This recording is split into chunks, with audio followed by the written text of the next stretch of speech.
Welcome to the Fantasy Thinker. It is time for the May 2024 update. That's right.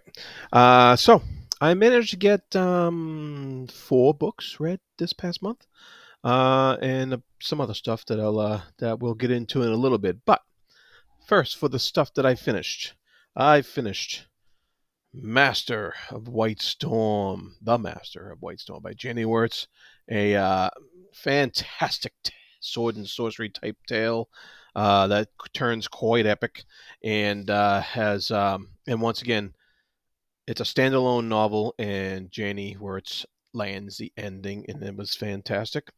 So I recommend that. So I finished that in April. I also finished this beautiful book here, The Book That Broke the World by Mark Lawrence.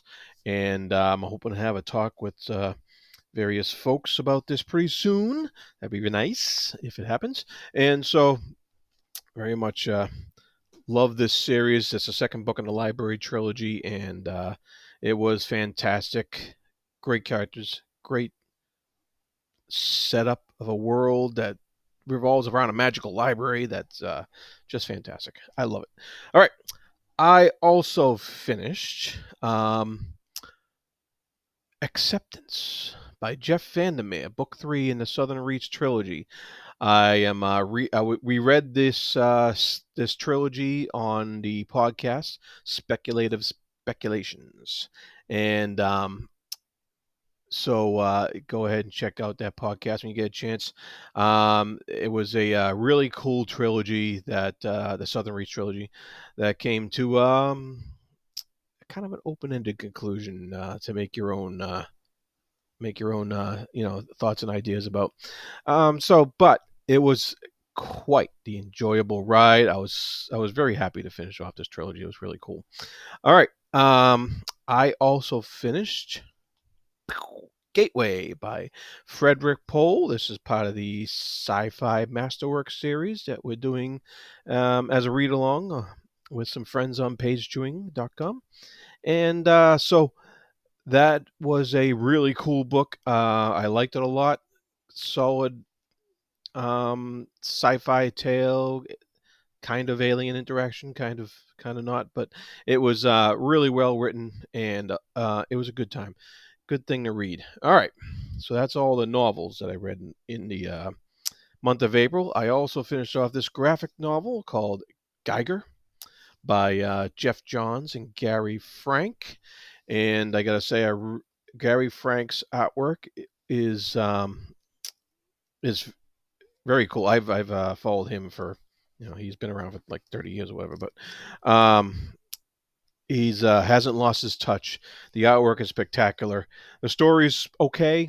It's about a the glowing man, and it's about his origins and what happened to him, and the post-apocalyptic society that he now finds himself in. So pretty cool stuff. All right, so I also managed to finish, a bunch of short stories, because I do like to read my short stories every now and then. I finished off a couple of short stories in the anthology, Swords and Dark Magic, the new Sword and Sorcery, and the stories I finished out of that book were a story called A Rich Full Week by K.J. Parker. And I've never read Parker before. I heard a lot about his writing, and so I was like, "Oh, cool! I'll check this out." I thought the story was pretty good. It was entertaining. It was one of the shorter ones in the book so far, so it did the trick. And I also read A Suitable Present for a Sorceress Puppet, and that was by Garth Nix. I've never read Garth Nix before either.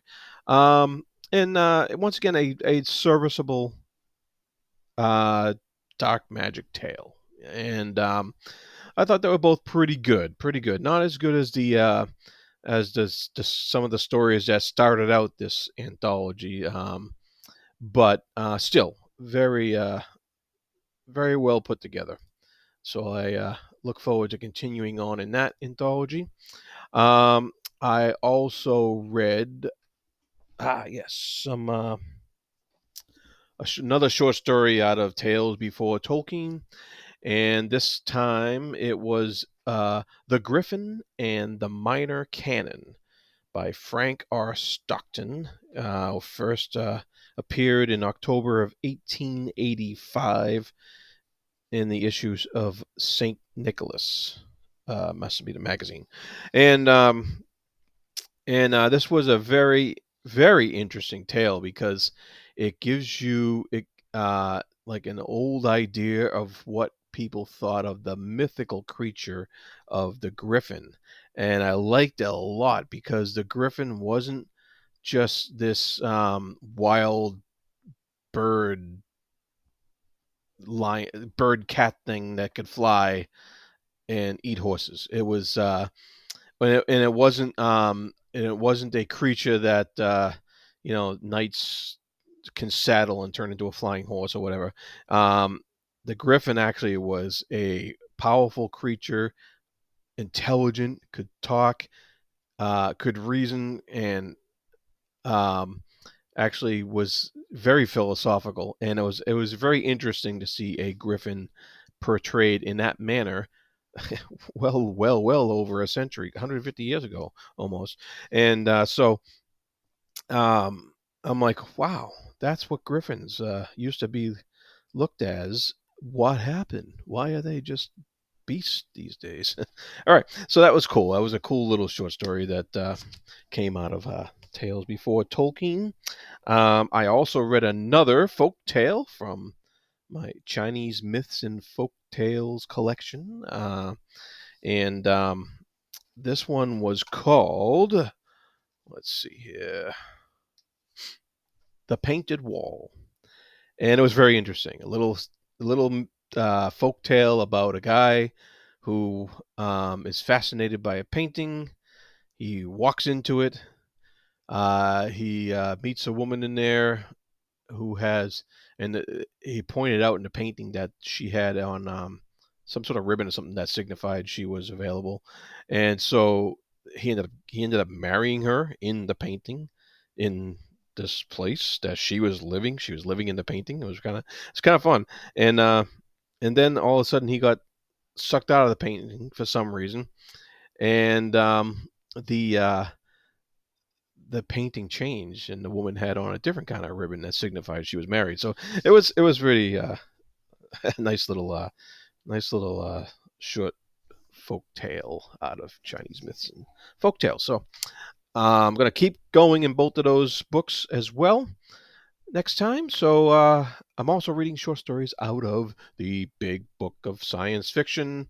We're reading these short stories in concurrently with the novels that we're reading for the podcast Speculative Speculations, and having a good time with a lot of the stories in this big book of science fiction. We're reading them in chronological order, and so it's just fascinating to see the how science fiction progresses over the years. And so some of them are some are good, some are bad.